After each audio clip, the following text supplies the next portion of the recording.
Amén. Le damos gracias a Dios porque siempre nos ayuda a resolver. Hoy estamos de vuelta al estudio de la palabra en el libro de Juan. Juan se ha convertido en nuestro amigo. Llevamos un rato con Juan. Pero estamos por terminar. ¿Para qué capítulo vamos hoy? Para el 20. El capítulo 20 del libro según San Juan.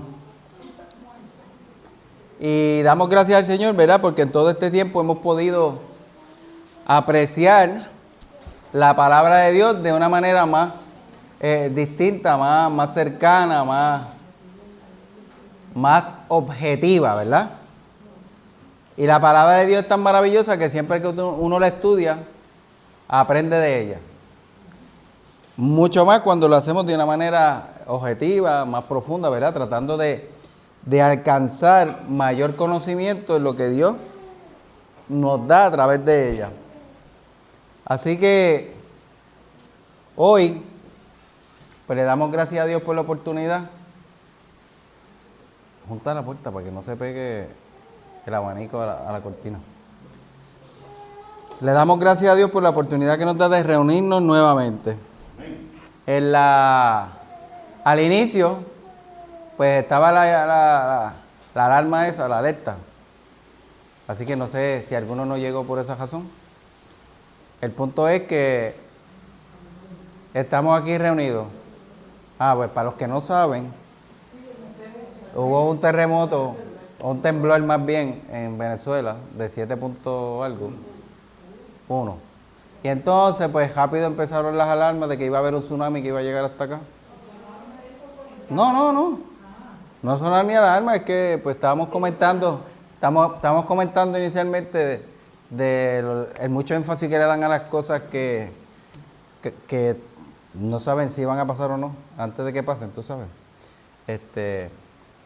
Pero confiamos en el Señor, como quiera que sea, aquí estamos mejor que en casa misma.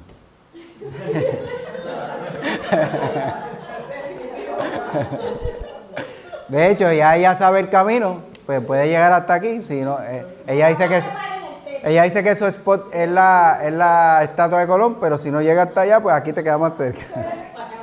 Seguro. Miren, nos reímos y todo, pero hay gente que realmente se afecta. Se le afectan las emociones, se ponen nerviosos, se descomponen. Y en cierta manera yo creo que hasta eso es lo que quieren lograr muchas veces los medios, ¿verdad? Porque con eso se consiguen otras cosas. Así que por eso es que nuestra confianza está puesta en el Señor. Y la palabra dice en Salmos que aunque se traspasen los montes al corazón de la mar. No es que los montes hicieron así y se fueron para allá. Lo que quiere decir es que el mar se meta a la tierra de tal manera que anegue los montes. Que eso sería una catástrofe, ¿verdad? Como el segundo diluvio universal. Pero aunque eso pase, nosotros cantamos y confiamos en el Señor porque el Señor es quien tiene cuidado de nosotros. Así que si vivimos, para Dios vivimos. Y si morimos, para Dios morimos. Nadie se quiere morir antes de tiempo. Pero si nos toca, pues lo que hay que estar es seguro, ¿verdad? Que estamos listos para el encuentro con el Señor.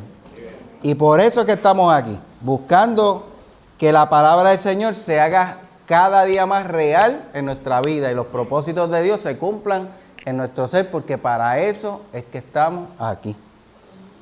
Lo maravilloso de la palabra del Señor es que constantemente nos recuerda quiénes somos, para qué vivimos y qué es lo que Dios quiere hacer con nosotros.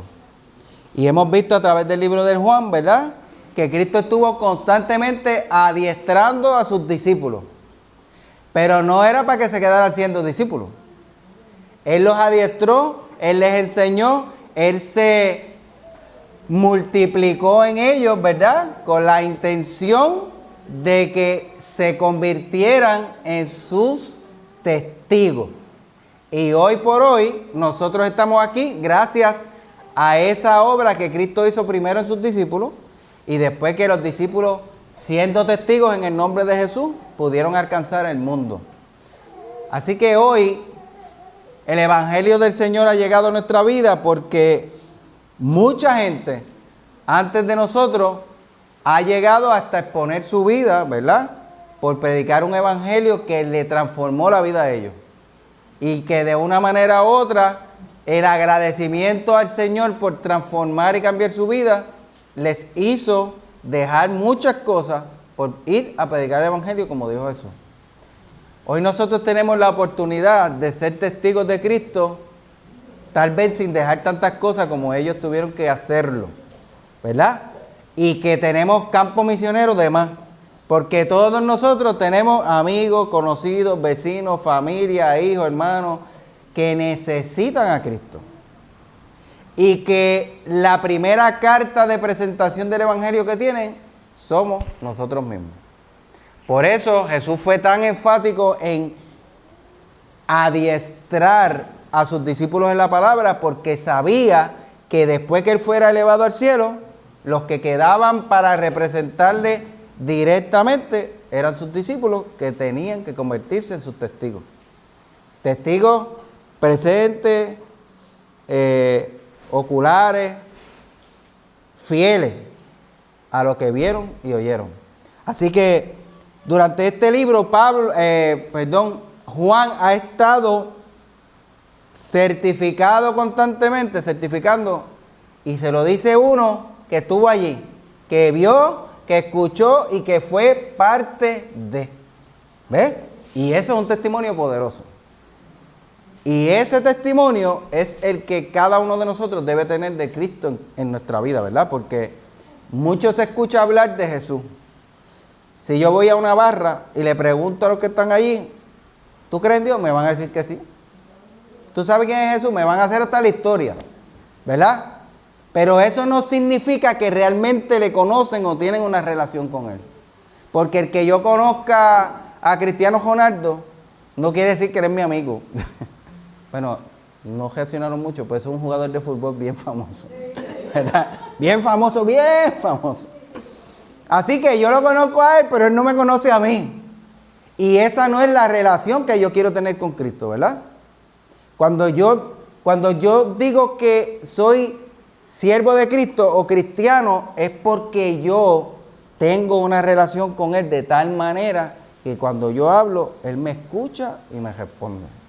Que yo siento cómo vive en mí y cómo me ayuda. Y que en la trayectoria de mi vida yo tengo testimonios de cosas que Él y yo hemos vivido juntos. ¿Verdad? Así que eso es una diferencia grande. Decir que yo sé quién es, a de poder certificar, yo lo conozco. ¿Verdad? Así que hoy estamos en el capítulo número 20, en el que ya Cristo fue, ¿verdad? En el capítulo anterior fue arrestado, fue enjuiciado y fue crucificado. En el capítulo anterior dejamos a Jesús en la tumba, ¿verdad? Porque es el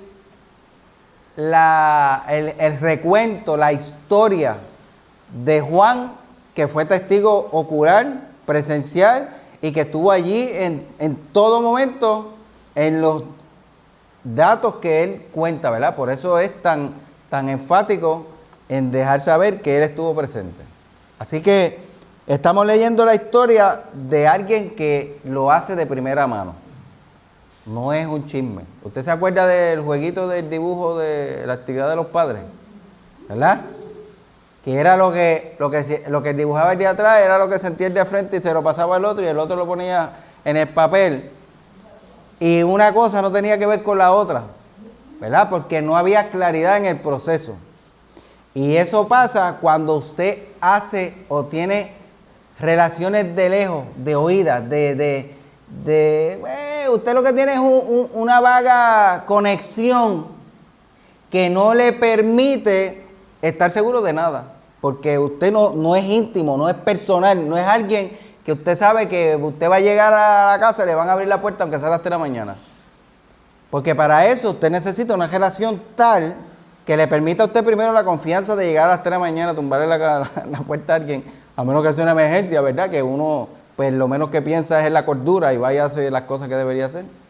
Pero hablando de relaciones, tendría que ser alguien que realmente le conozca, que usted conozca y que se estime lo suficiente como para que haya seguridad de que usted llame y le van a responder. Así que en el transcurso de este libro, hemos visto gente que estaban esperando al Mesías, que no estaban seguros de nada, pero sí a la expectativa de que algún día iba a llegar. Y poco a poco, unos y otros, ¿verdad?, fueron encontrándose con Cristo y Cristo llamándolos. Y no conocían a Cristo de la misma forma en la primera semana, 2, el primer mes, ni siquiera el primer año que andaron con Él, a como lo conocían el día de la última cena, ¿verdad? Y después de todo lo que Cristo hizo con ellos y en ellos, no fue hasta la última cena que pudieron testificar con sus bocas y decir, ahora sí que sabemos que tú has venido del Padre y que eres el Hijo de Dios. ¿Por qué? Porque fue un proceso de aprendizaje, de crecimiento, de predicación, de ejemplo de vida, de alguien que constantemente, además de lo que le decía y le enseñaba, lo practicaba y lo modelaba para ellos, ¿verdad? Así que es importante que nosotros seamos lo mismo que decimos que somos, ¿verdad? ¿Se entiende eso? Si yo soy cristiano, tengo que vivir y con mi vida y acción demostrar que soy cristiano y que amo a Cristo. Porque si una cosa no concuerda con la otra, no vamos a ser efectivos ni con nuestra propia vida, ni con los que están alrededor viéndonos. Y la Biblia dice que nosotros somos cartas abiertas leídas por los hombres. ¿Qué van a leer en mí? ¿Podrán leer en mí una obra de Cristo que sea lo suficiente testimonio para que ellos anhelen que también en su vida Cristo haga lo que ha hecho conmigo? Porque todas las situaciones de las personas no son iguales, pero la realidad interior es la misma. Necesidad de Cristo. Así que Dios usa cualquier cosa para de una manera u otra llevar a la gente a conocerlo a Él. Y hoy estamos viendo cómo 12 personas que durante 3 años y medio estuvieron caminando juntos, viviendo junto al Señor, hablando, escuchando, participando de la palabra de Dios, de la enseñanza directa del Hijo de Dios, aunque estaba en su condición humana, pero tenía poder, autoridad y Espíritu Santo, ¿verdad? Así que había una denotación totalmente distinta, porque no es lo mismo que yo hable sin el Espíritu, a que hable con el Espíritu Santo dentro de mí. Porque yo no soy el que convenzo a nadie, ¿verdad? Por la palabra hemos visto que Él es el que convence de pecado, de justicia y de juicio. Y ahora, después de todo lo que ha pasado, de la negación de Pedro, del juicio que se hizo injustamente, de que fue enterrado, de que hubo gente allí participando de su ejecución y definitivamente que los discípulos debían estar allí, aunque unos más cerca y otros más lejos, porque recordemos que tuvieron miedo cuando arrestaron a Jesús y salieron cogiendo, ¿verdad? Solo se quedaron 2. Uno lo negó, otro lo siguió. Y el que da testimonio dijo en el capítulo anterior, estuvo allí presente y vio estas cosas. Y de hecho tenía que estar allí porque cuando Cristo lo vio antes de morir le dijo, hijo, es ahí tu madre, ¿verdad? Y le encargó a su madre María y a ella le dijo, madre, es ahí tu hijo. O sea, yo me voy a ir de aquí, pero no te voy a dejar sola ni huérfana. A ella Cristo le debía una cobertura adicional porque era su madre física, del cuerpo físico de Cristo, ¿verdad? Así que si Cristo era su sustento y el que representaba estabilidad en el hogar, pues a él irse, ella se iba a quedar desestabilizada. Pero hasta con eso, ¿verdad? Cristo tuvo cuidado y le dejó establecida. Y leímos que la Biblia dice que desde aquel día Juan la recibió en su casa como si fuera su propia madre, ¿verdad? Así que es maravilloso saber que Dios tiene todo fríamente calculado y no es el Chapulín, ¿verdad? Porque las cuestiones del Chapulín las veíamos, él decía eso, pero fallaba todo. Pero Dios no falla nada. Y lo que Él dice y promete, lo cumple por encima aún de nuestra incapacidad. Lo que hay es que ponerse en sintonía con Cristo y dejar que su voluntad se cumpla en nosotros. Así que, poniéndonos en contexto, ellos se quedaron sin su Mesías. Ellos habían escuchado decir a Cristo que era necesario que Él padeciera y muriera. Y varias veces le dijo, pero que al tercer día se levantara, ¿verdad? Pero ellos no entendieron eso. Y en el capítulo de hoy vamos a ver cómo la revelación de las palabras cobran vida cuando se lleva a cabo la acción que la completa, ¿verdad? Por eso es cuestión de fe. Y la Biblia dice que la fe viene por el oír y el oír por la palabra de Dios. Así que aunque ellos estuvieron escuchando la palabra de Dios, hablada por el mismo verbo de Dios durante 3 años y medio, le costó convencerse totalmente de todo lo que dijo hasta que tuvieron la revelación de esa verdad. Y hoy vamos a comenzar leyendo, así que el que quiera leer, prepárese, ¿verdad? Para compartir la lectura. Y ya usted sabe que si tiene duda, pregunta o lo que sea, pues usted pueda ser parte de ella. Vamos a buscar el capítulo 20 y lo leemos así en el nombre del Padre, del Hijo y del Espíritu Santo. El sepulcro vacío. El primer día de la semana, María Magdalena fue al sepulcro muy temprano, cuando todavía estaba oscuro, y vio quitada la piedra que tapaba la entrada. Entonces fue corriendo a donde estaba Simón Pedro y el otro discípulo, aquel a quien Jesús quería mucho, y le dijo: se han llevado del sepulcro al Señor y no sabemos dónde lo han puesto. Pedro y el otro discípulo salieron y fueron al sepulcro.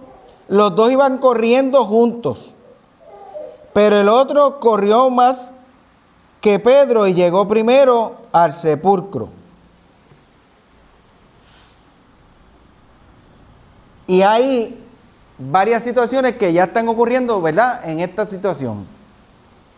En primer lugar, Jesús dijo que lo iban a resucitar, que iba a morir. ¿Y a cuántos días iba a resucitar? Al tercer día, ¿verdad? Así que si lo enterraron viernes, pues viernes, sábado y domingo, al tercer día. Y en esa situación, recuerden ustedes que en los últimos versos que leímos en el capítulo 19, estaba José de Arimatea, que fue el que preparó el espacio de la tumba, el que le pidió el cuerpo a Pilato, ¿verdad?, para bajarlo de la cruz y poderlo enterrar, porque la Pascua iba a comenzar pronto. Así que a José se le arrimó aquel fariseo del Sanedrín, que era Nicodemo, el que compró 100 libras de especias aromáticas para, ¿verdad?, hacer la preparación. Los judíos hacían un tipo de momificación así como los egipcios, que seguramente lo aprendieron desde allá, ¿verdad?, porque ellos estuvieron viviendo en Egipto 400 años.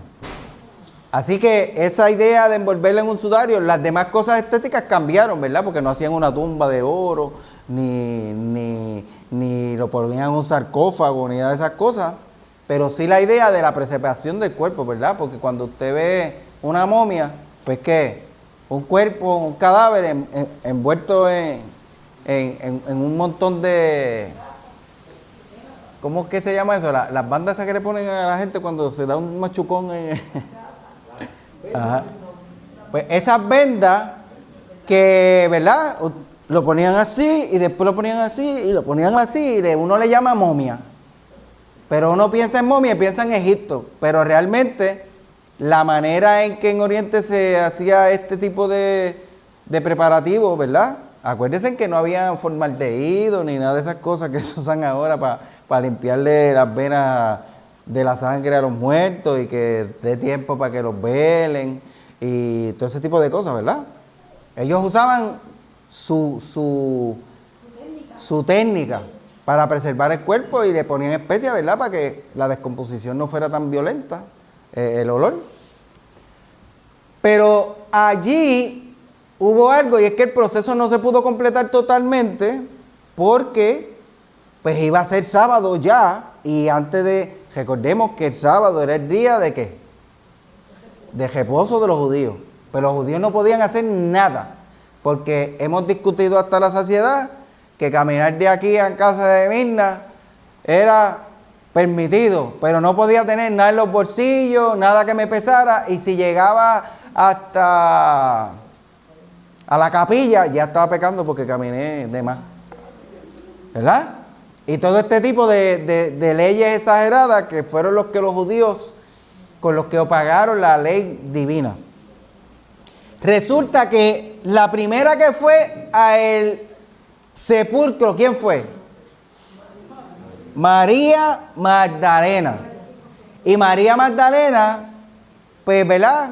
Ha tenido muchas connotaciones dentro de la historia porque era una mujer de la vida de la calle. La gente dice de la vida fácil, ¿verdad? Porque ese concepto, pero eso no es fácil. Realmente esa vida no es fácil. Pero una cosa, mi hermano, que quiero traerlo a colación porque es interesante, que las prostitutas se ven con ojos de desprecio, y en la mayoría de los casos las mujeres prostitutas lo hacen por necesidad, ¿verdad? Y caen en una vida que sea por necesidad económica, por alimento, por casa, a veces por vicio, ¿verdad? Por muchas cosas. Lo hacen por necesidad. Pero la Biblia dice que en Proverbios, que la mujer adúltera es peor que la prostituta. Porque la mujer adúltera tiene marido, tiene sus necesidades cubiertas, tiene todo cuadrado. Sin embargo, le nace ir a cometer pecado contra ella y contra su hombre cuando fue la persona que Dios le dio, ¿verdad? Así que a veces nosotros hacemos unos juicios inmediatos en nuestra mente y en nuestro corazón y no vemos la realidad de las cosas de la vida. Y juzgamos mucho a aquella que está en la calle, que se vende y que, ¿verdad?, tiene ese estilo de vida, y a la otra tal vez la vemos con menos, porque no la hacen público. Pero la Biblia enseña que es más detestable a los ojos de Dios la reacción de la adúltera que de la prostituta. Esta mujer que tenía una vida así, Cristo la perdonó, Cristo la redimió, y en aquellos tiempos y en estos tiempos sigue siendo igual, que si una mujer prostituta, un hombre, ora por ella, la atiende, la cubre, la bendice, ¿qué van a pensar? Todos los que están afuera mirando, ¿qué van a pensar? Estos dos, se echó el tipo. ¿Qué sé yo qué, verdad? Se hacen cuanto tipo de juicio incorrecto. A veces, ¿verdad? Pues son correctos, pero los frutos se conocen. Pero Cristo la amó, y ella amó tanto a Cristo por lo que hizo, que se convirtió en discípulo suyo. Claro que no podía quedarse a dormir con Jesús donde él se quedara con los 12. No podía tener una intimidad tal, ¿verdad? Porque, pues, obviamente. Pero la Biblia dice que ella estaba a menudo con él. Era una persona fiel al ministerio de la persona de Cristo.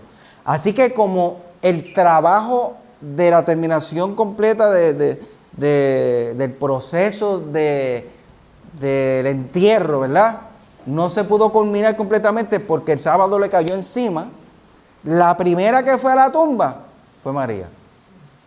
Seguramente fue allí a llorar.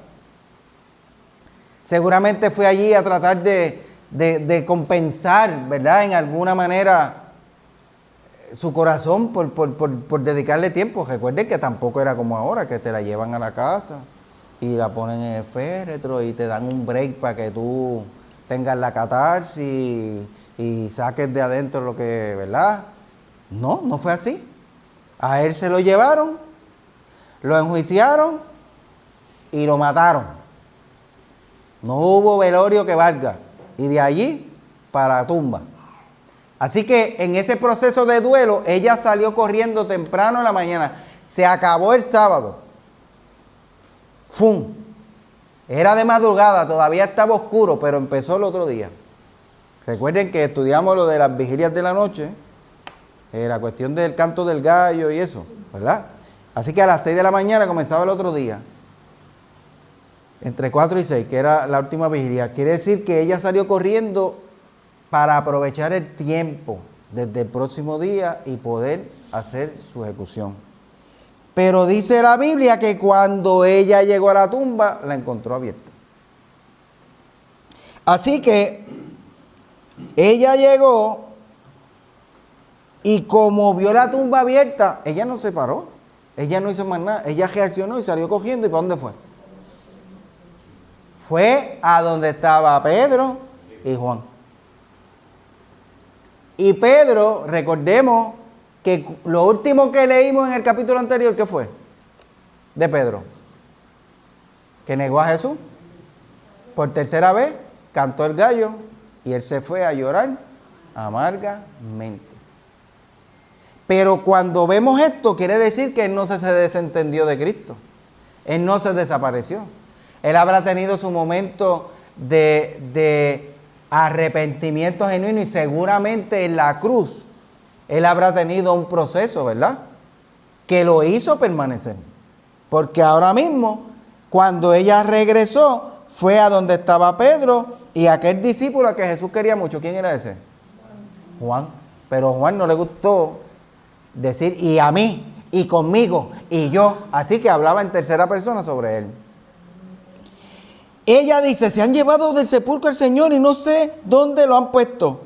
Pedro y el otro discípulo salieron corriendo del sepulcro y los dos iban corriendo juntos, pero el otro corrió más que Pedro y llegó primero al sepulcro. ¿Por qué corrió más y llegó primero? ¿Ah? ¿Alguien dijo? Era el más joven. Era más joven, era más rápido, era más flaco, era más atlético.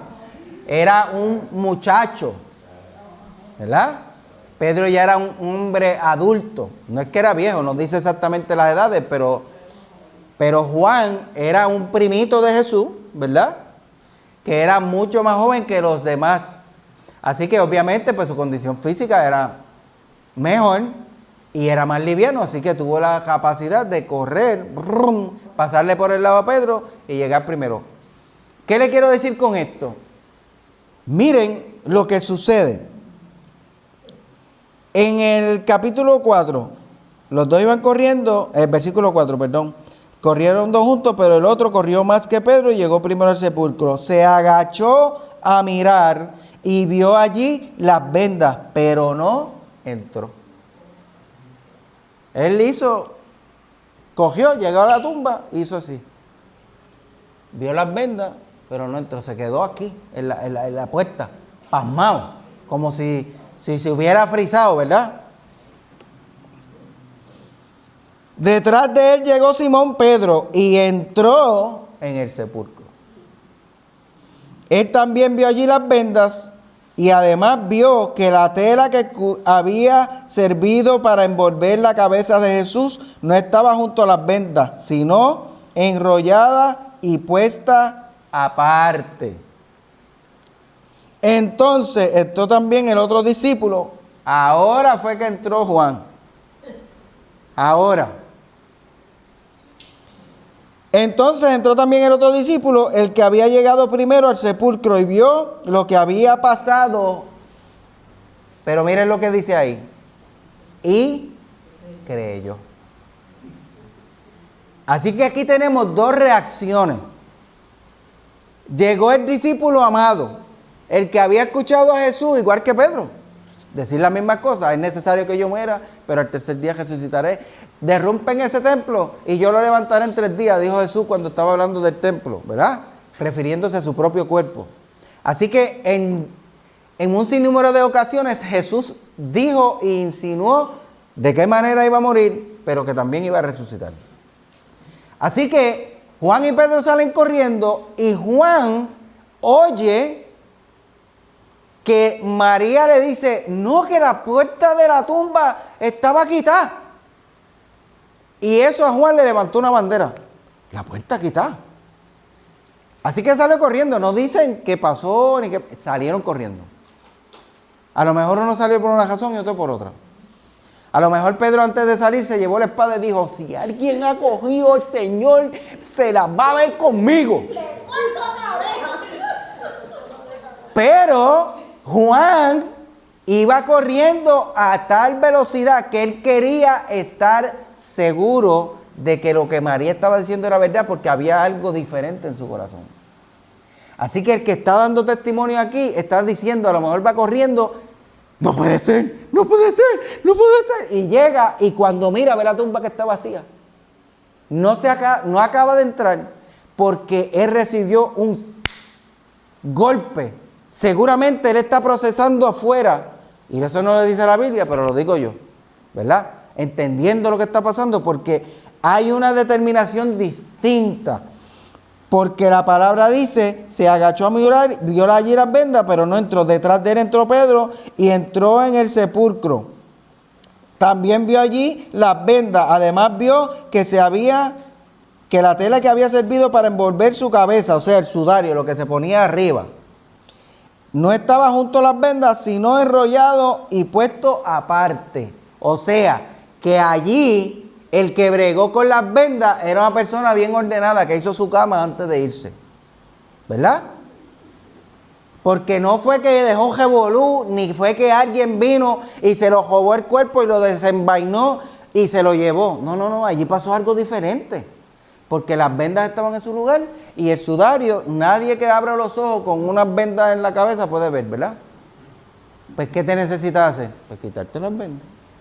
Pero como una persona ordenada al fin, imagínate, Jesús mismo, pues las puso allí y esa vez Dios estaban acomodaditas, allí puestecitas, ¡ching! Y mientras Pedro está viendo esa escena, dice que el discípulo, no fue que se fue, él se quedó doblado mirando. Pedro le pasó por el lado y entró hasta allá, y el discípulo se quedó ahí.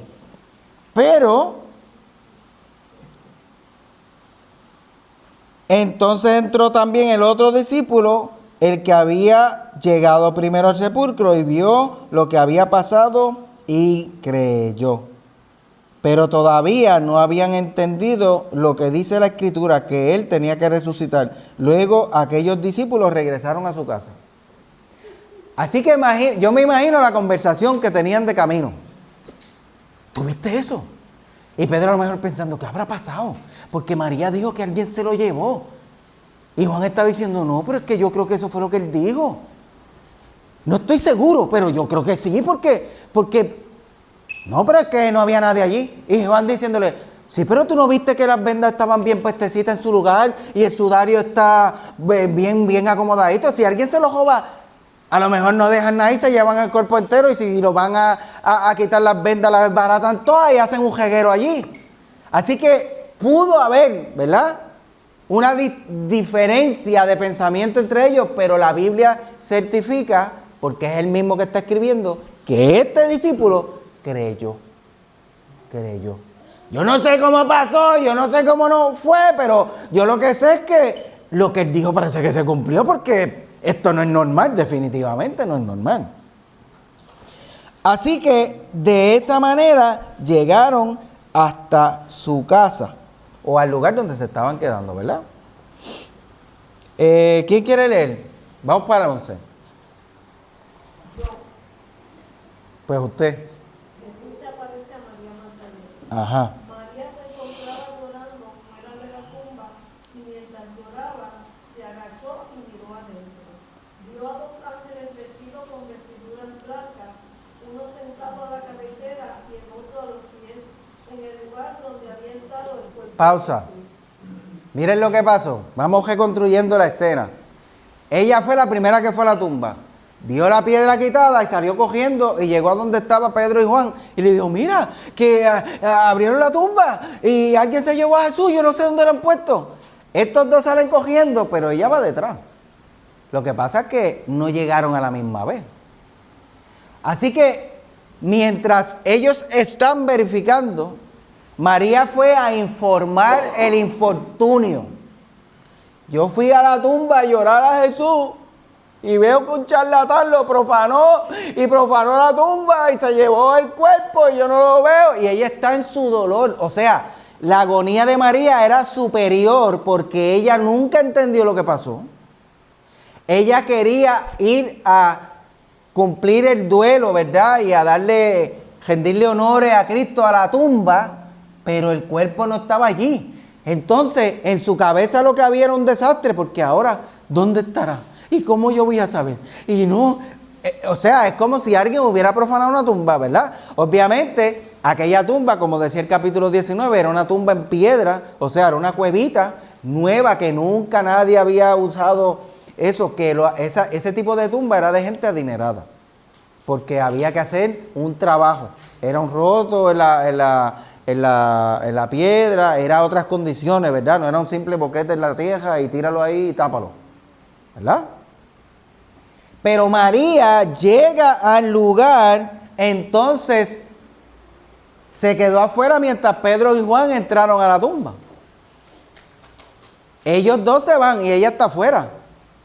A lo mejor no llegaron a verse, a lo mejor ella estaba por allá arrinconada en una esquina llorando. Porque, ¿verdad? Pienso yo que a lo mejor ellos le dijeron, vente María, no llores, si la hubieran visto. Pero ellos vieron lo que vieron y siguieron para su casa. Ahora María está fuera de la tumba, está llorando y hace la misma acción de Juan. Pero no con el mismo corazón. Porque ella está en su agonía, en su dolor, mirando con incredulidad que el cuerpo del Señor no está ahí. Y ella está llorando porque no sabe dónde lo pusieron.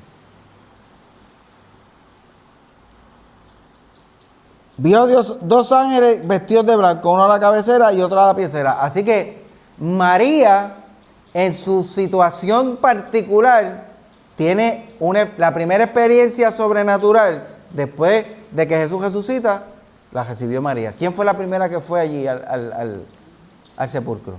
Ella. Estos dos entraron, pero ella fue la primera.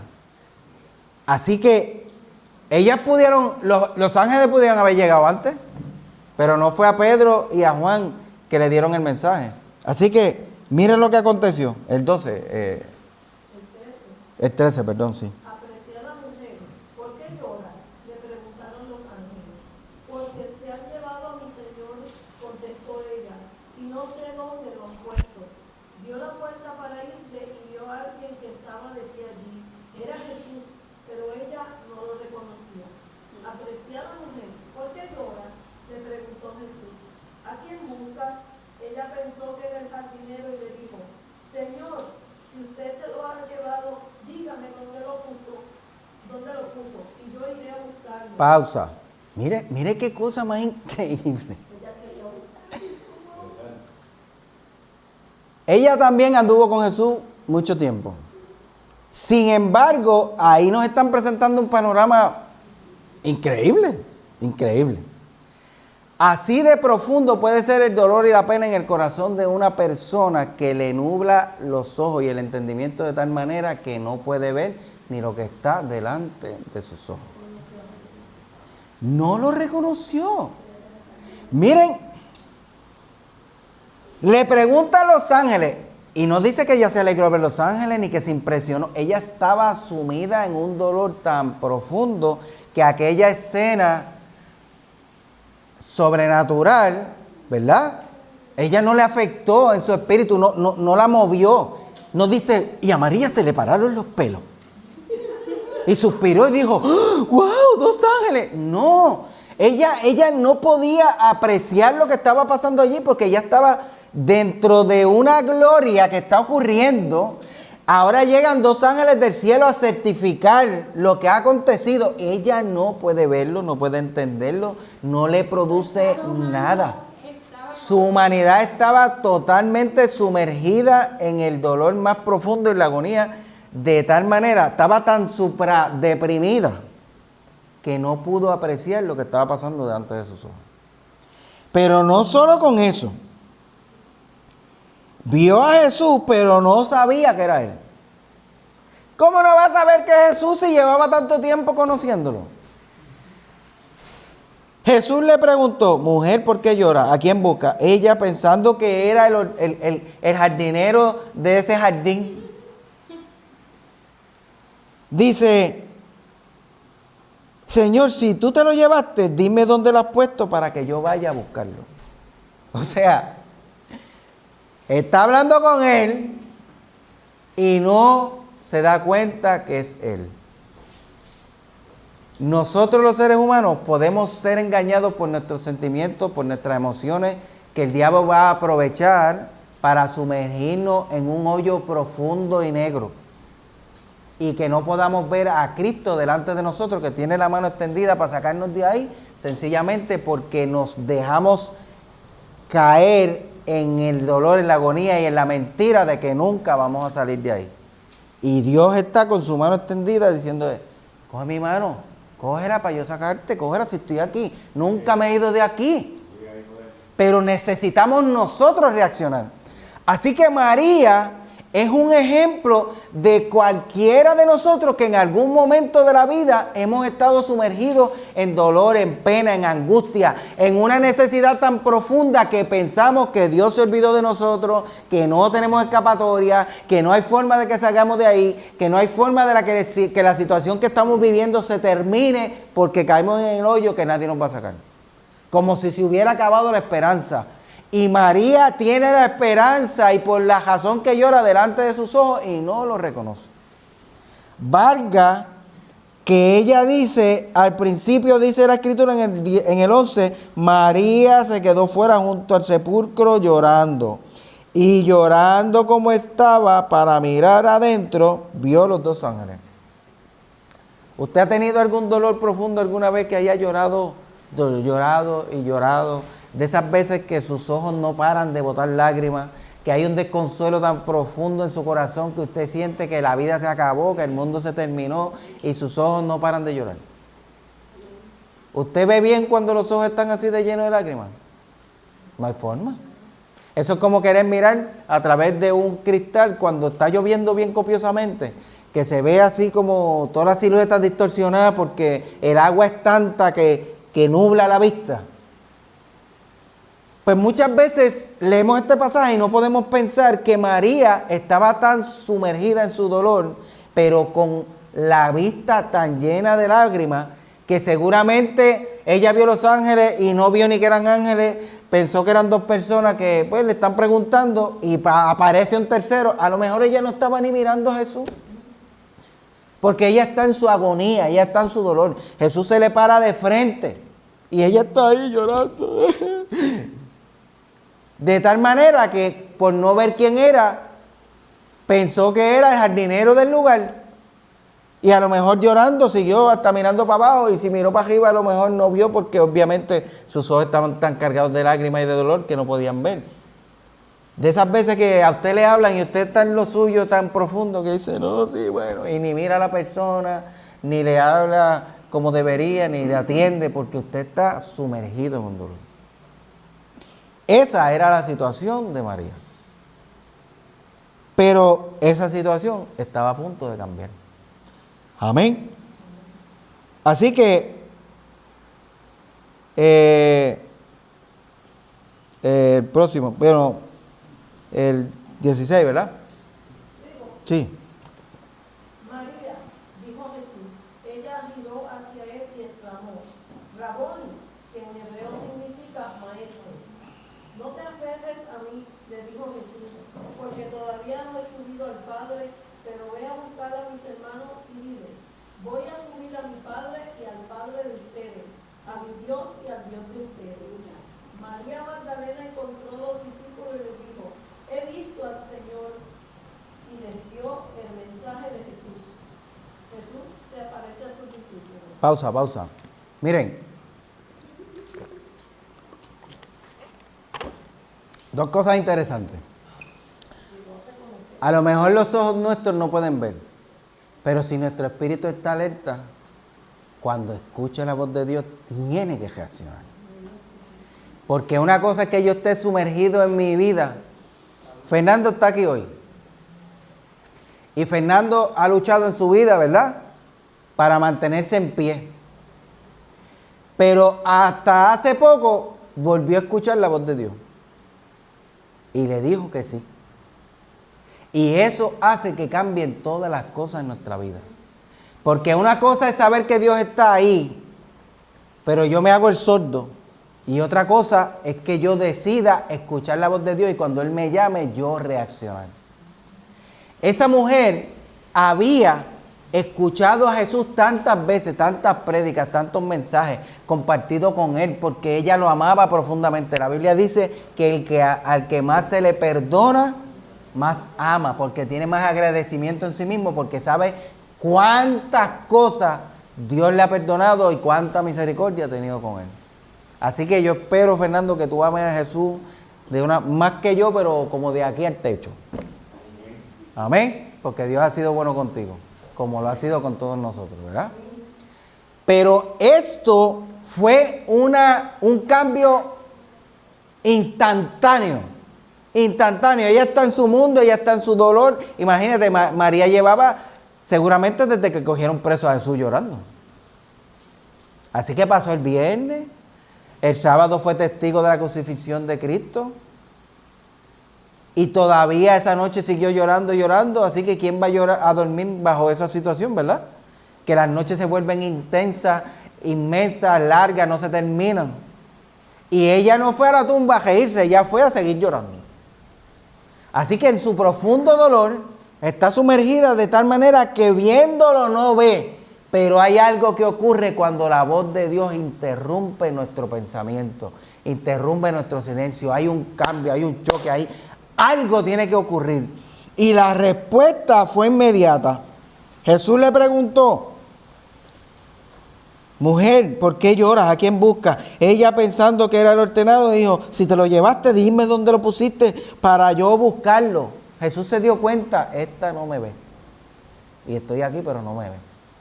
Así que la llama por su nombre. Otra cosa que Dios hace es que habla claro, sin que haya oportunidad de error, sin equivocarse. No te llama por tu apodo, no te llama por tu fracaso, no te llama por tu dolor, te llama por tu nombre. Porque hay alguien que desde la eternidad pensó en nosotros y nos dio identidad, y ese es Dios. Él sabe desde que antes que mi mamá me pusiera mi nombre, por qué yo me iba a llamar Lisandro. En mi casa no hay ningún Lisandro, y es un testimonio que le tiene que dar mi esposa algún día. Nadie antes de mí, ni después de mí, en mi casa, hasta mi hijo, se llama Lisandro. Pero Dios determinó que yo me tenía que llamar así. Así que no hay otra forma en la que Dios me llame a mí que no sea por el nombre que desde la eternidad Él propuso para mí. María le dijo, imagínese usted, tiene que haber habido una forma específica en la que Dios la llamara a ella. Entre medio por lo menos de 12 tipos. Y María, la madre de Jesús que andaba con ellos, María, la otra María, porque eran 3, ¿verdad? La hermana de Lázaro. Entre tanta gente, seguramente Jesús la llamó varias veces por su nombre, de una manera peculiar. Así que aquella voz ella la había escuchado proclamar su nombre muchas veces.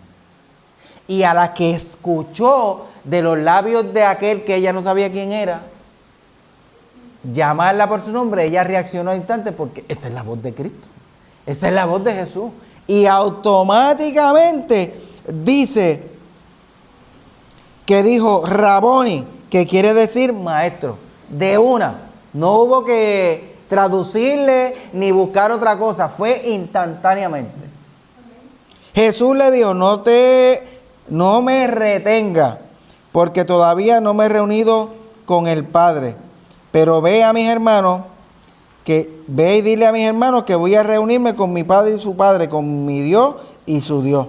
Entonces María Magdalena fue y contó a los discípulos lo que había visto el Señor y también les contó lo que él le había dicho. La forma de María venir no fue la misma de ir. Ella llegó seguramente con tristeza, jasqueando los pies, con joroba, toda triste, llorando. No sé si usaba una toalla para limpiarse la cara, los mocos o lo que sea, ¿verdad? Porque era un llanto de 3 días. Estaría desgastada, lenta, cansada, deprimida, con una carga emocional violenta. Pero con el solo hecho de escuchar al maestro pronunciar su nombre, todo cambió. Jesús les dio una revelación que ella tuvo la bendición, el privilegio de ser la primera en ver a Cristo resucitado. Y de ahí en adelante Jesús dio instrucciones y yo le aseguro que ahora ella cogió. Ahora ella fue para atrás con otra versión de sí misma, contenta, alegre, con una alegría tan grande que no le cabía en el pecho. Cristo eso es una conversación de 1 minuto. 1 minuto. Poniéndole largo porque son 3 frases que eso se dice en segundos, ¿verdad? Pero ese encuentro, aunque corto, fue lo suficientemente poderoso para transformar su lamento en gozo, su llanto en alegría y cambiarle la vida para siempre, porque vio al maestro vivo una vez más. Y eso es poderoso. Así que, en adelante, ¿alguien más que quiera leer? El primer día de la semana por la tarde, mientras los discípulos estaban reunidos a puerta cerrada por temor a los judíos, entró Jesús, se puso en medio de ellos y los saludó diciendo: la paz sea con ustedes. Después de decir esto, les mostró las manos y el costado. Los discípulos se alegraron de ver al Señor. Jesús volvió a decir: la paz sea con ustedes. Como mi Padre me envió, así yo las envío a ustedes. Luego sopló sobre ellos y les dijo: reciban el Espíritu Santo. A los que ustedes les perdonen sus pecados, les serán perdonados. A los que ustedes no se los perdonen, no se les serán perdonados. Pausa. Miren eso. Eso es una cosa bien poderosa, ¿verdad?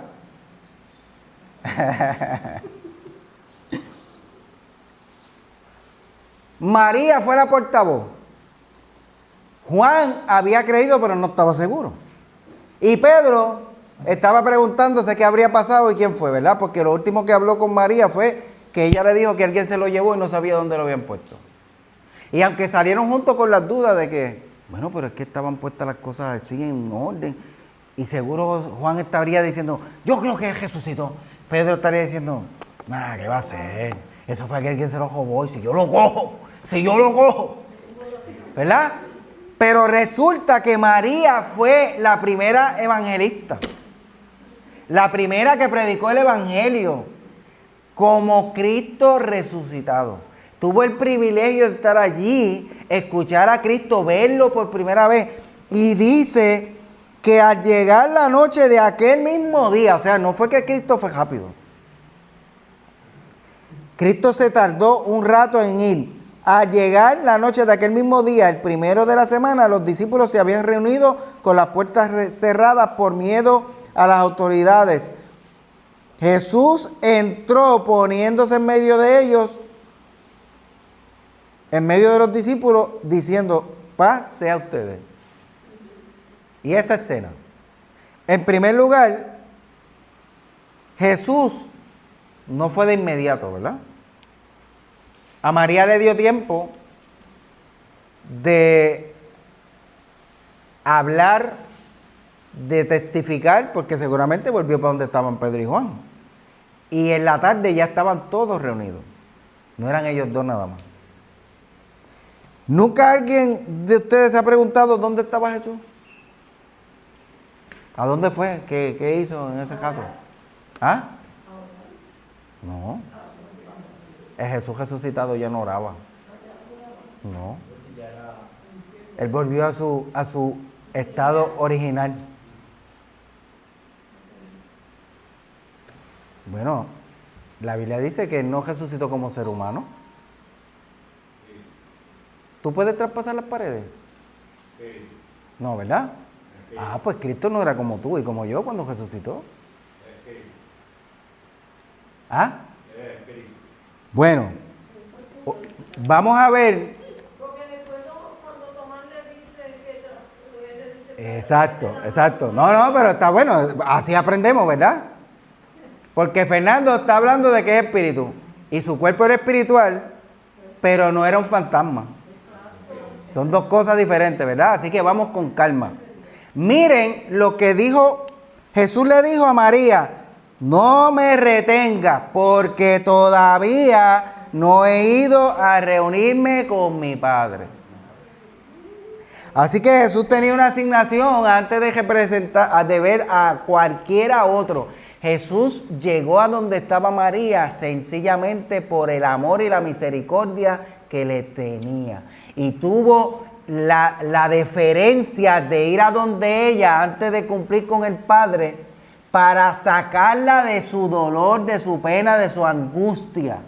No sabemos cuán profundo. Hay gente que ha muerto de tristeza porque se deprimen de tal manera que se les contraen todos los músculos, las venas, se hacen un desastre. Así que no sabemos al punto que esta mujer estaba doliéndose por Cristo. Pero Cristo, antes de hacer cualquier otra cosa, se le reveló.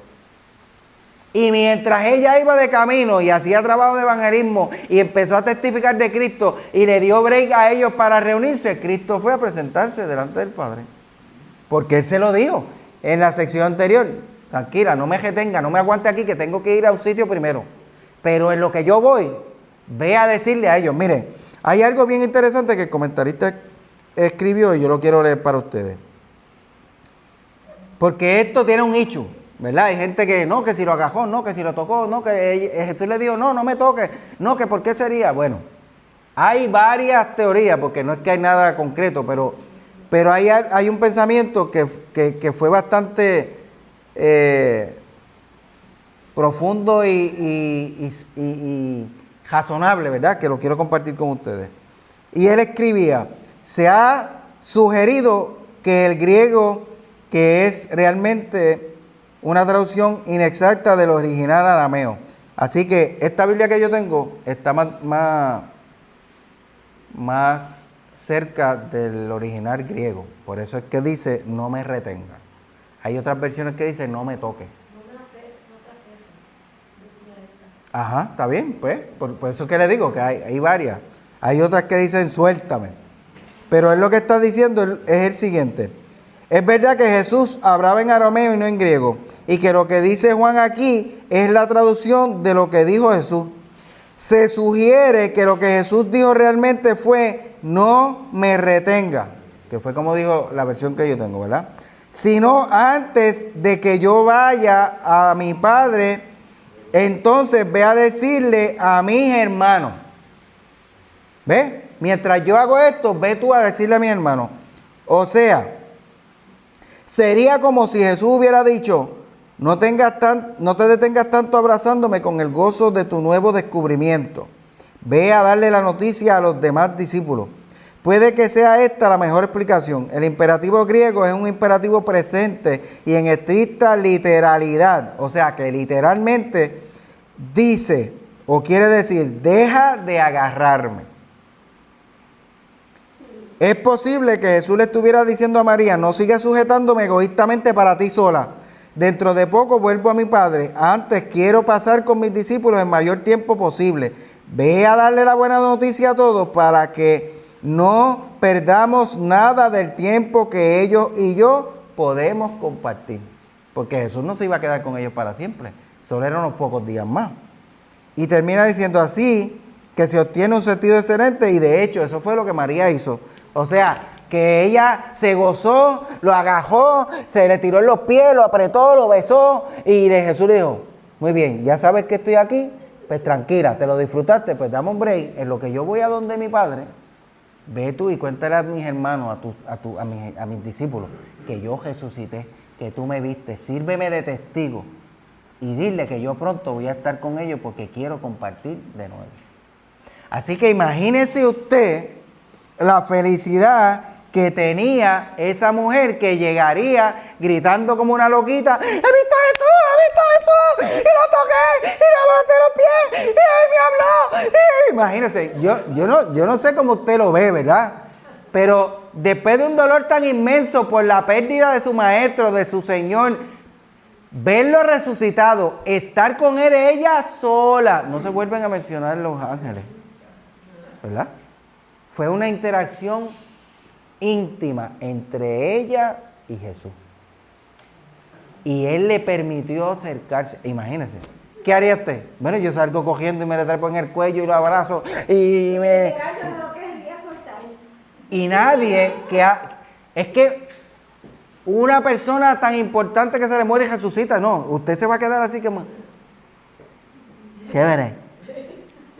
No hay forma de cómo uno va a contener esa alegría. Eso sería una cosa extraordinariamente inmensa para ella.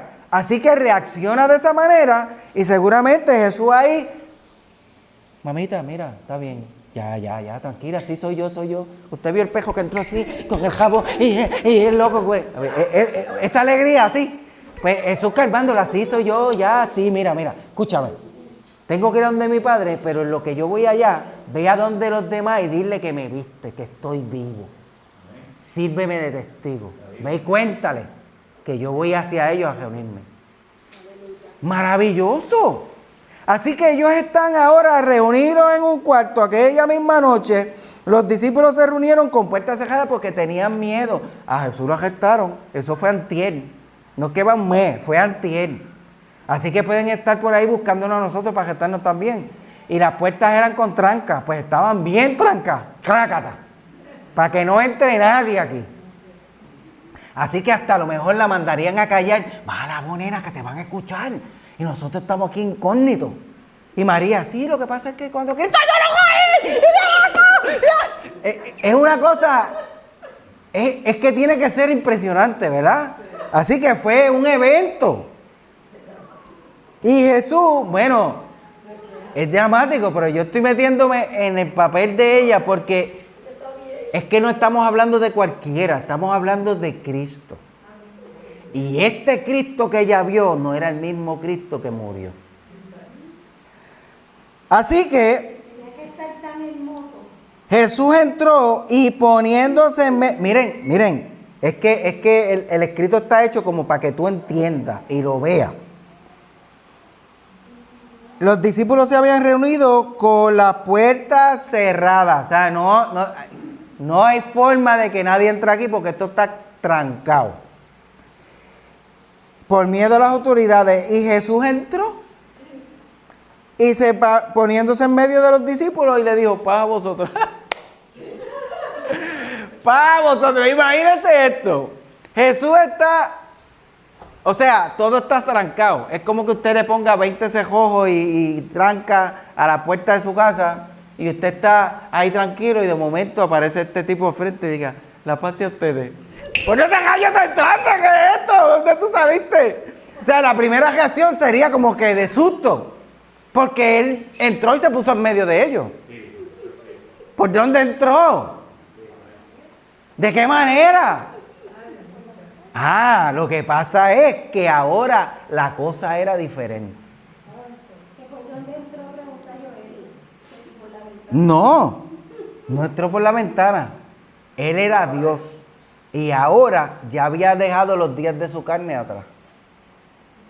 Así que tenía capacidades que los discípulos nunca antes habían visto, porque ellos compartieron con un Jesús humano, de carne, hueso y sangre. Ahora era otra cosa. Era un cuerpo glorificado.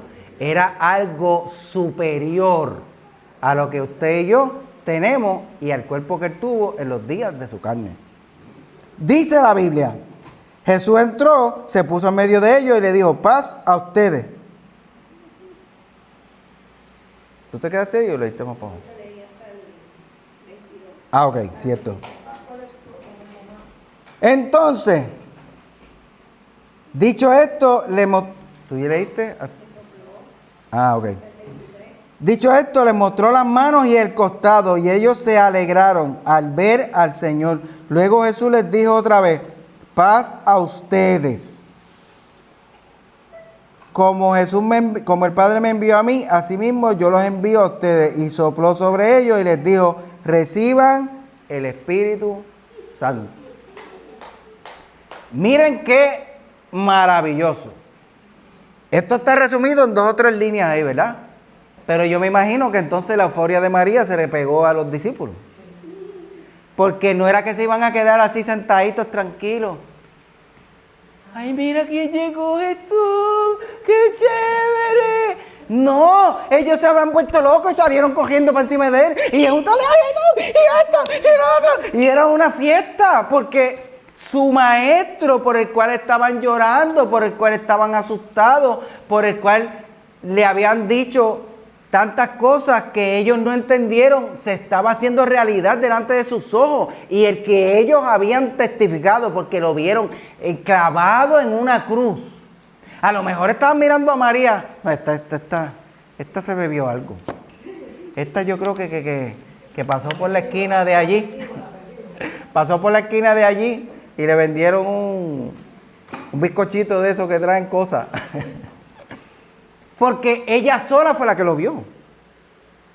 Y ella estaría todo el día, imagínense, desde por la madrugada hasta por la noche, diciéndole, no, pero si yo lo vi, pero en serio, pero no me creían. Y ellos, bueno, pues sí, está bien, pues, vamos a ver.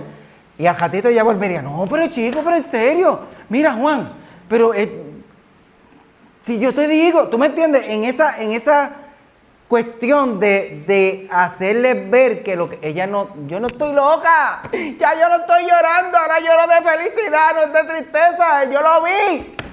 Y ellos pues realmente, pues sí, chévere, pero no era que estaban totalmente convencidos, porque ¿dónde está la prueba?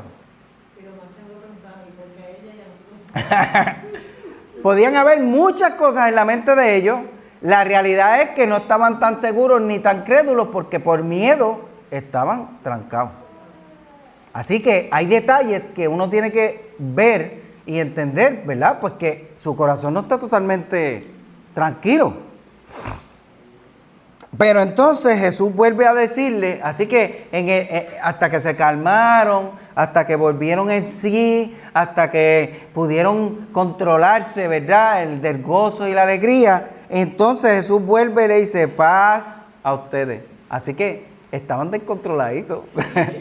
Porque las 2 veces le tuvo que decir lo mismo. La primera fue el saludo, ¿verdad? El shalom de los judíos. Ese que significa que estés bien en todas las áreas y aspectos de tu vida. No solamente que no tengas pelea con nadie. Es que puedas estar en paz completamente. Por segunda vez tuvo que decirle lo mismo.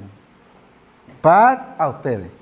Pero en adelante dice, como el Padre me envió a mí, así yo los envío a ustedes. Y sopló sobre ellos y les dijo, recibid el Espíritu Santo. ¿Y qué les recuerda esto? Porque ya eso había pasado una vez.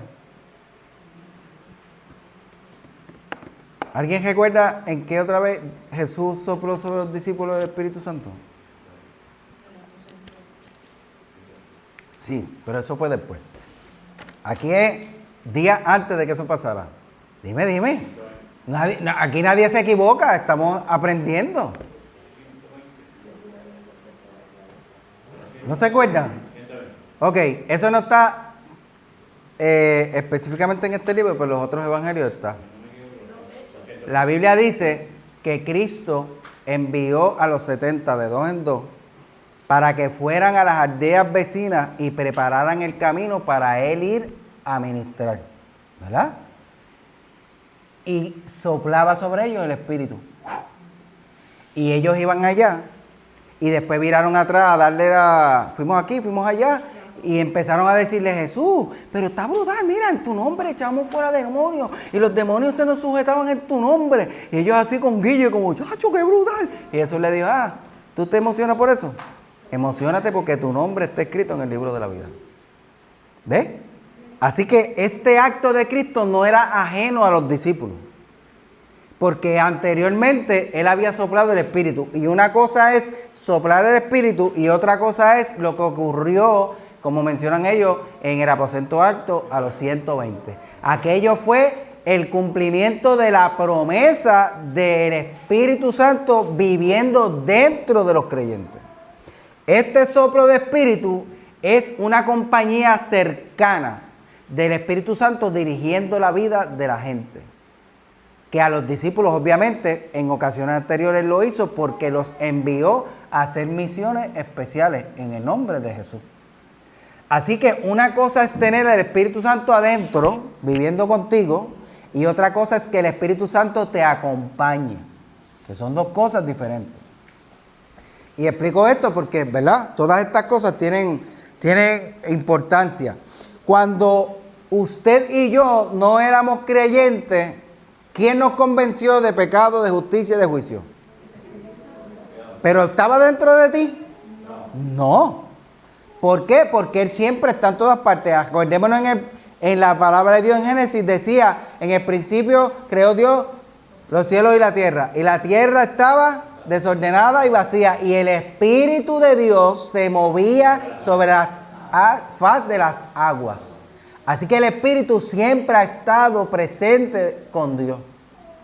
Y una cosa es que el Espíritu esté aquí y redarguya a la gente, y otra cosa es que esté dentro de ti. Porque para que el Espíritu Santo pudiera habitar en el ser humano, Cristo tenía que morir y redimir al hombre de pecado y hacernos santos por la sangre de Cristo. Ahora, este grupo de discípulos que está allí, que está listo para eso, simplemente tuvieron una vez más la bendición de recibir un adelanto, pero no la promesa completa, porque la promesa estaba determinada para un día. Así que este acto de Cristo de soplar el Espíritu Santo hace muchas cosas en los creyentes. ¿Qué le dijo primero? Paz a vosotros. Y una de las cosas maravillosas que hace el Espíritu Santo es darnos paz, ¿verdad? Es tranquilizarnos, en los momentos de desesperación, de duda, de temor, caer sobre nosotros y cubrirnos. Pero el Espíritu Santo le puede dar paz a una persona que lo tiene adentro y a una persona que no lo tiene adentro. ¿Ves? Así que no es sinónimo de tener una relación con el Espíritu Santo el que traiga paz a tu corazón. Porque Él, como es Dios, tiene la capacidad de sacarle, que es lo que pasa mucho con la gente, le saca todos los pensamientos de opresión que puedan tener y los pone en un lugar de paz, relajados, tranquilos, ¿verdad? Cuando el espíritu maligno venía contra Saúl, ¿qué le robaba? La paz. Lo volvía loco, lo perseguía, lo atormentaba. Y no tenía que hacer David más que cantar, tocarle el arpa. Y el Espíritu de Dios tocaba a Saúl y lo calmaba. No fue que el Espíritu se le metió por dentro, fue que el Espíritu Santo cambió las circunstancias, reprendió al que estaba atacándolo desde afuera, ¿ves? Así que la diferencia estriba en eso. Cristo le trae a ellos un soplo de paz, de tranquilidad, de fe. Porque de ahora en adelante ellos iban a ver las cosas de una manera diferente. El Cristo que le dijo durante 3 años y medio, me van a matar, pero yo voy a resucitar, ya no era solamente una teoría, era un hecho. Y estaba allí delante de ellos. Pero más adelante le dice, reciban el Espíritu. A quien ustedes perdonen los pecados le quedarán perdonados, y a quien no se los perdonen se le quedarán sin perdonar. ¿Y eso? ¿Qué usted opina? ¿Qué cree? ¿Qué entiende? Dígame, hay un hecho ahí bien importante. Antes que se me olvide, Cristo entró a través de las paredes, a través del techo, por donde sea, no sé por dónde entró. Dice que estaba todo cerrado y se presentó ante ellos, ¿verdad? Pero no es que él era un fantasma. Ellos lo abrazaron, ellos lo besaron, ellos se alegraron con él, ¿verdad? Y él los tocó. Quiere decir que había consistencia en él. Había un cuerpo, lo que pasa es que el cuerpo era diferente. La Biblia dice que era un cuerpo glorificado. Y Pablo explica que hay cuerpos físicos y cuerpos espirituales. Que una es la carne de los peces, otra es la de las aves, otra de los seres humanos. Y que también hay cuerpos que son espirituales. Una es la gloria de los terrenales y otra es la gloria de los espirituales. La Biblia habla de los ángeles, que son espíritus ministradores, pero no significa que son fantasmas ministradores. Son espíritus ministradores.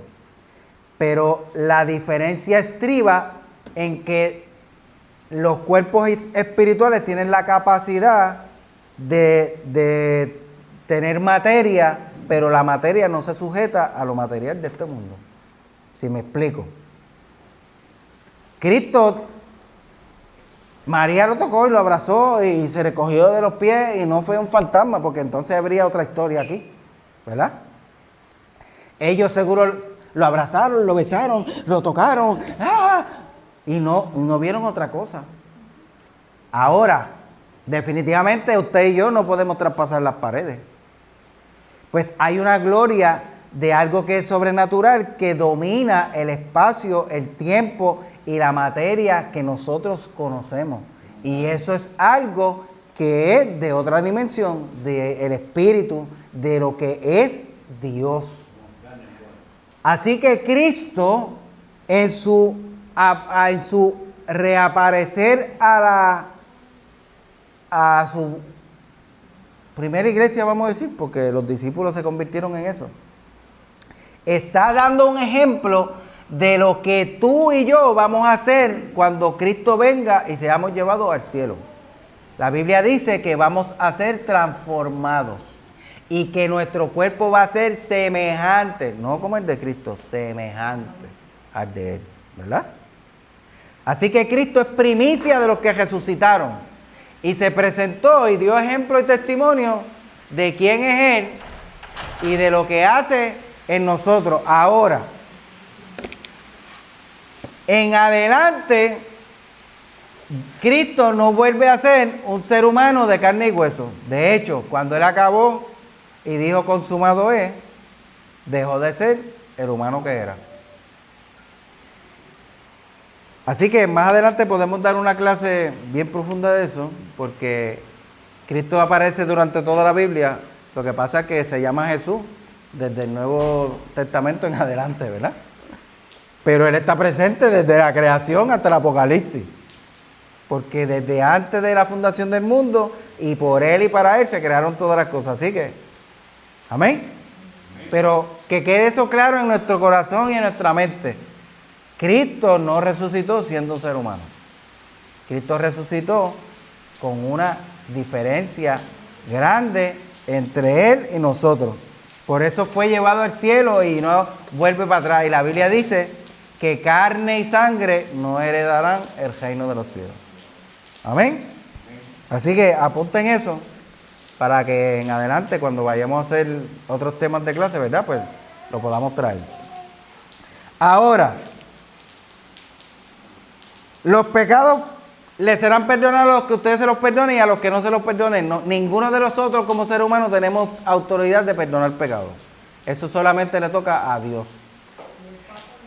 De lo que Cristo está hablando es de la capacidad que el Espíritu Santo va a dar a los hijos de Dios, que por el discernimiento de espíritu nosotros vamos a saber y poder entender cuando una persona le está abriendo el corazón a Dios o no.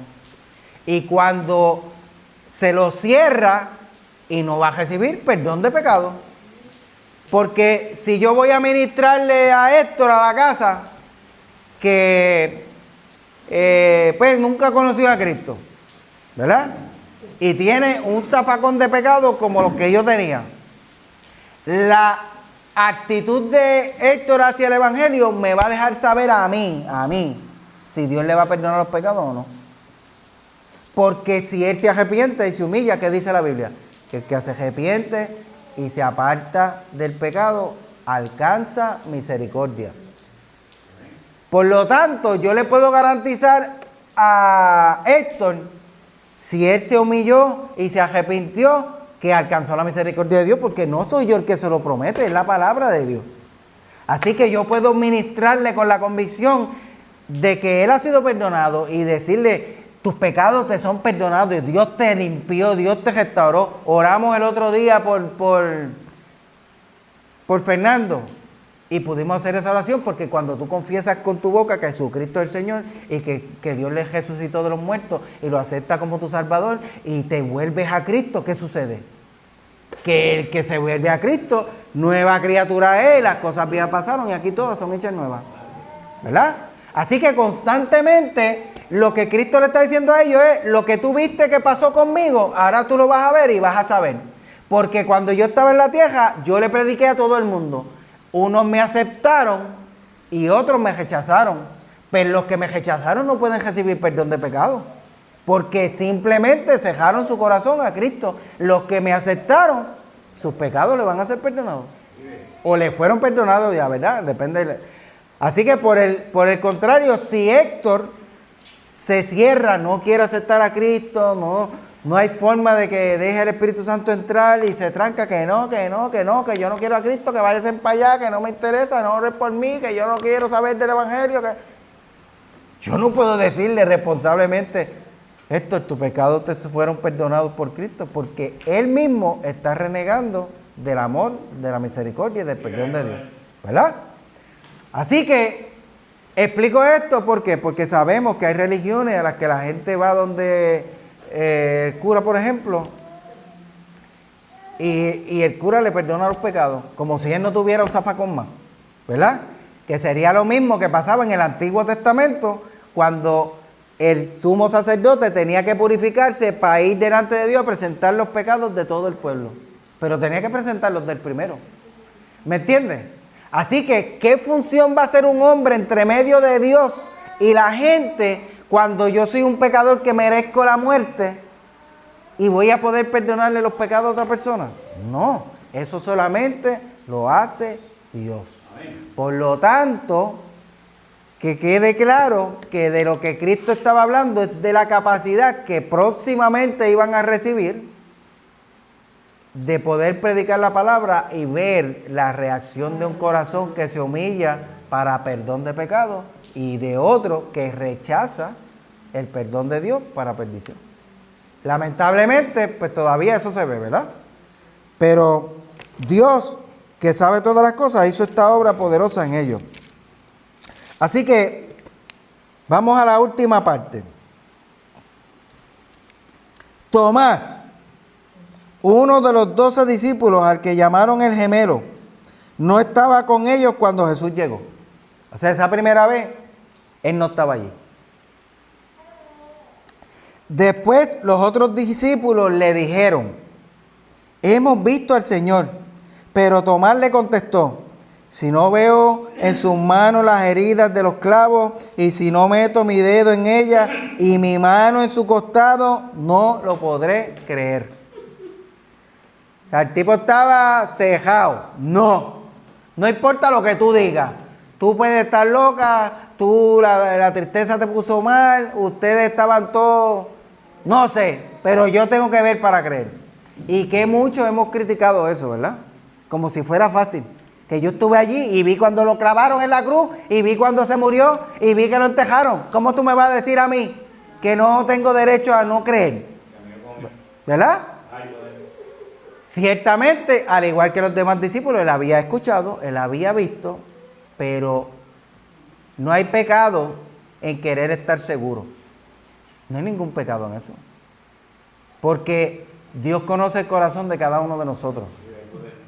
Y tener duda no es sinónimo de no tener fe.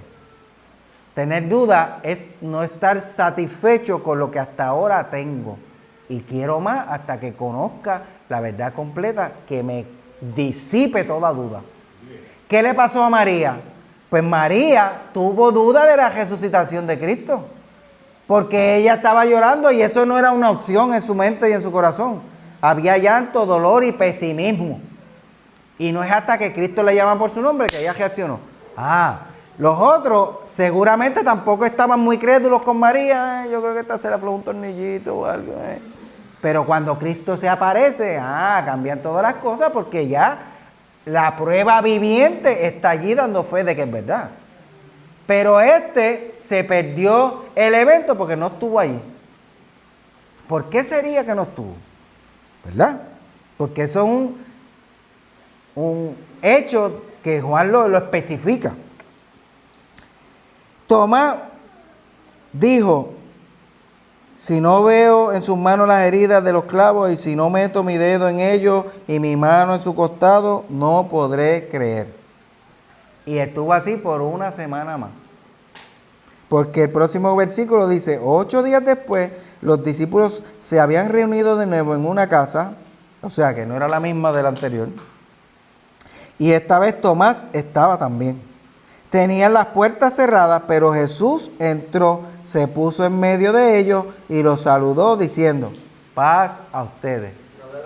Así que Jesús cogió de costumbre demostrarle que yo soy otro y que he sido glorificado. Entró porque Él era Dios y Él tenía la capacidad de dominar las cosas materiales. Él atravesó la pared, el techo, por donde sea que entró, pero lo que estaba demostrando era que esto no volvía a ser un impedimento para él, porque ya él era otra cosa. Amén. Pero miren lo que dice.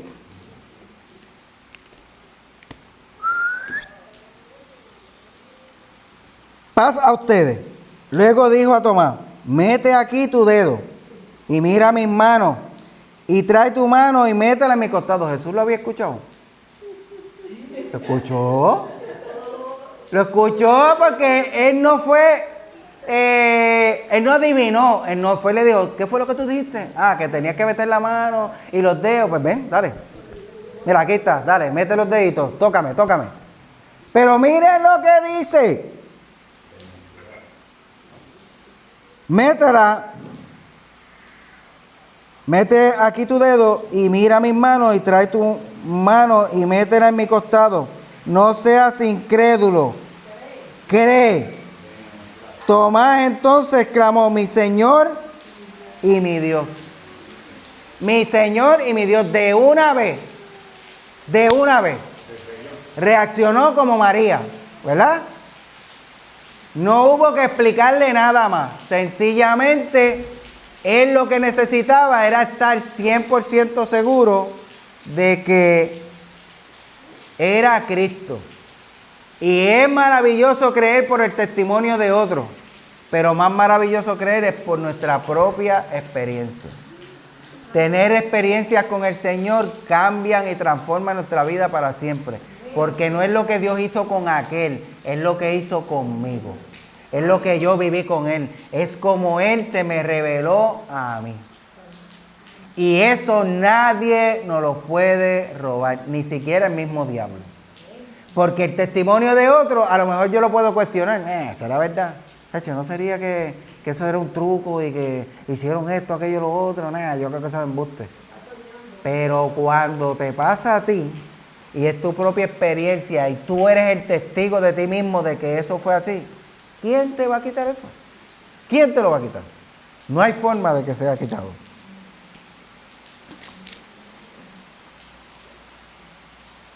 Así que Jesús, Tomás dijo, mi Señor y mi Dios. Jesús le dijo, ¿crees porque me has visto? Dichosos los que creen sin haber visto. Él no le hizo un reproche, simplemente acentuó lo que él hizo. ¿Tú crees porque viste? Chévere, magnífico. Pero más dichosos son los que van a creer sin haber visto. Y ahí estaba usted y yo. Y yo quiero leer algo de Tomás. Pasó una semana y Jesús volvió, pero con diferencia esta vez de que Tomás estaba allí. Jesús conocía el corazón de Tomás, le repitió sus propias palabras y le invitó a hacer la prueba que él mismo había sugerido. Y a Tomás se le salió el corazón de alegría y de amor y únicamente pudo decir, mi Señor y mi Dios. Jesús le dijo a Tomás, tú has tenido que ver con tus propios ojos para creer, pero llegará el día cuando habrá personas que crean sin haber visto más que con los ojos de la fe.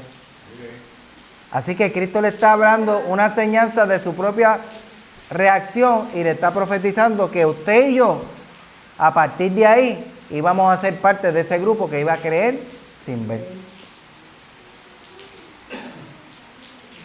El carácter de Tomás se nos presenta con toda claridad. Cometió una equivocación.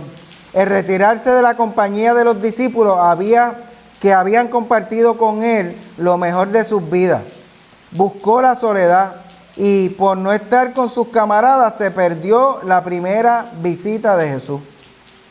Nos perdemos un montón de cosas cuando nos separamos de la comunión cristiana y tratamos de arreglárnoslas solos. No, nos pueden suceder cosas buenas en la comunión de la iglesia de Cristo que no nos sucederán si estamos solos. Porque en la comunión de los santos pasan cosas diferentes.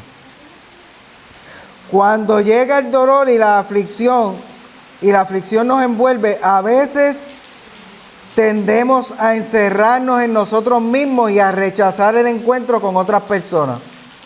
Ese es precisamente el momento en que, pese a nuestro dolor, debemos buscar la comunión de los hermanos en Cristo, porque es allí donde podemos encontrarnos con Él cara a cara. Todos nos necesitamos. Y no es lo mismo estar sufriendo solo que con alguien que te apoye. Cristo siempre está, pero el contacto humano es importante y mucho más de gente llena de Dios que te va a cubrir con amor y con misericordia. Pero Tomás tenía dos grandes virtudes. Se negaba en redondo en decir que creía lo que no creía o que entendía lo que no entendía. O sea, que él no era hipócrita. Si no creo, no creo. Y hasta que no vea, no creo. Habemos muchos que a veces nos vestimos de fe, pero en realidad somos hipócritas porque no creemos en la totalidad de lo que están hablando. Y nos vamos con la duda. Y es más importante usted parecer tonto, pero irse capaz y seguro de lo que cree, que por temor aparente una cosa que le va a joder la fe. ¿Verdad? Así que jamás acallaba sus dudas pretendiendo no tenerlas. No era de los que recitan un credo sin saber lo que está diciendo. O sea, no repetía como el papagayo. No, pues que yo no entiendo esto, pues hasta que no me lo expliquen, pues no voy a estar tranquilo, porque yo necesito que me lo expliquen para poder aprender y cuando lo entienda, entonces diga, ahora sí, ¿verdad?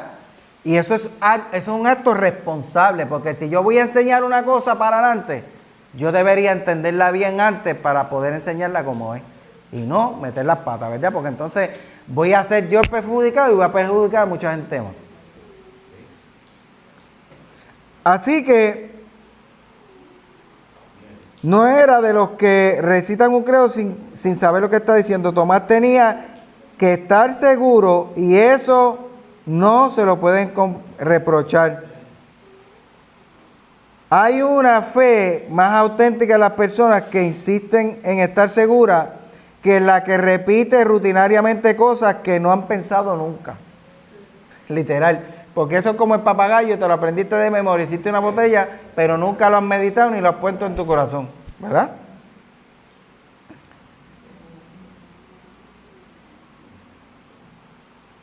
Cosas que no han pensado nunca por sí y que es posible que no crean de veras. Esa es la duda que a menudo acaba en certeza.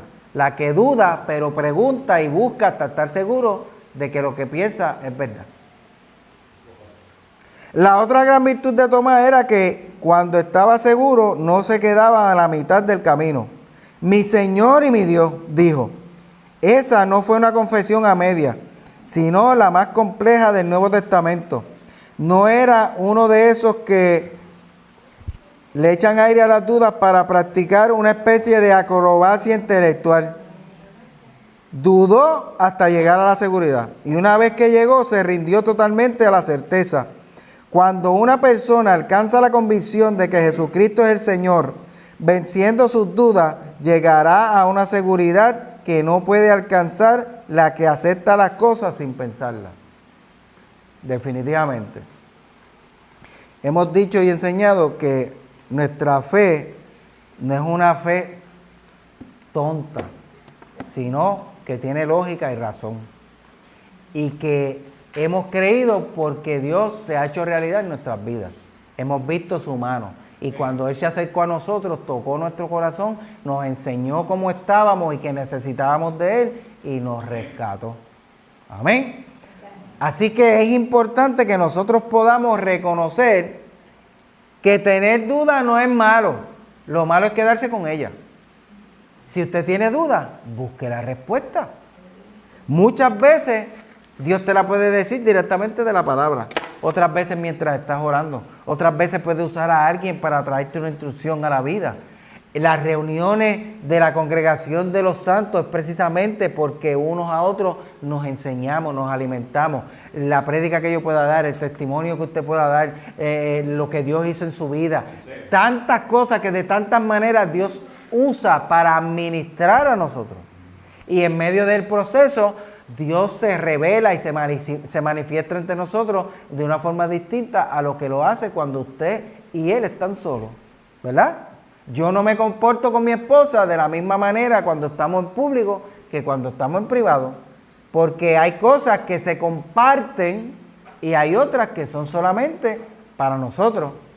Pues de la misma manera es la relación que usted y yo debemos tener con Cristo. Cuando usted está con todos los demás hermanos, Dios envía bendición y vida eterna, dice, para todos los que están allí. Y la bendición es general. Y dentro de la bendición general, Dios toca a Fernando, toca a Ana, toca a Yesén, toca individualmente a cada uno, porque esa es la grandeza de nuestro Dios. Y lo que pasa en comunidad no es lo mismo que pasa fuera de ella. Y cuando usted se siente decaído, con las manos para abajo, triste y desesperado, lo menos que debe hacer es aislarse en un lugar, porque allí los pensamientos lo destruyen. El enemigo se aprovecha, porque es como coger a una ovejita de la manada y como el león no se puede comer a todas las ovejas a la vez, pues empieza a empujar 2 o 3 hasta que una se queda sola y a esa es la que ataca y se come. Eso mismo pasa cuando usted y yo dejamos de congregarnos. Cuando usted y yo le permitimos al enemigo que nos empuje y nos aísle y nos haga sentir y pensar que no tenemos esperanza, que no servimos para nada, que el mundo se acabó para nosotros, que nadie nos ama, que nadie se ocupa de nosotros. Pues claro, pues si nos hizo una trampa con nuestras propias emociones y terminamos allá solos nosotros en un sitio oscuro porque nosotros lo permitimos. Por eso Dios dijo desde el principio, no es bueno que el hombre esté solo. Y aunque le dio una compañera mujer, pero nosotros somos gente sociales, ¿verdad? Que necesitamos compartir, comunicar, estar juntos con seres humanos como nosotros para que podamos confraternizar y crecer. Así que Tomás, aunque fue criticado de ser el más, ¿cómo se dice? Incrédulo. Realmente él lo que quería era certificar la fe y el amor que tenía por Cristo, de tal manera que no tuviera duda. Ese Jesús se iba, no se iba a quedar con ellos más tiempo. Así que él quería certificar, no, a mí no me importa lo que tú me digas. Hasta que yo no meta la mano y vea, claro, porque ellos se lo están contando, pero los otros lo habían hecho. Los otros lo besaron, lo abrazaron, lo tocaron, se sentaron con él, tuvieron un compartir diferente, pero tú le estás diciendo a este que crea lo que tú crees, pero ya tú tuviste la experiencia, ¿verdad? Por eso es importante que cada uno de nosotros persiga tener experiencias con Cristo, con su presencia, con su espíritu, para que Dios se pueda hacer una realidad en cada uno de nosotros. Así que acabó diciendo, Jesús hizo muchas otras señales milagrosas delante de los discípulos, las cuales no están escritas en este libro. Pero estas se han escrito para que ustedes crean que Jesús es el Mesías, el Hijo de Dios, y para que creyendo tengan vida por medio de Él. Amén. Esa es la idea de la Escritura. Esa es la instrucción de la palabra. Y la razón por la que Dios a través de su Espíritu inspiró a estos hombres a escribir la palabra del Señor es precisamente para que usted y yo tengamos conocimiento y alcancemos la fe. Porque la fe viene por el oír y el oír por la palabra de Dios. Amén. Así que permita al Señor que esto nos sirva y que podamos entender que si en el camino surgen dudas, pues preguntemos. Lo importante es que podamos crecer, que podamos creer y que no tengamos dudas de nada. Habrán cosas que podamos ayudarle a comprender. Habrá otras por las que oraremos para que el Espíritu Santo se las haga entender, ¿verdad? Porque yo no lo sé todo, pero Él sí. Y Él es el que puede capacitarnos y suplir todas nuestras necesidades, como dice la palabra. Amén.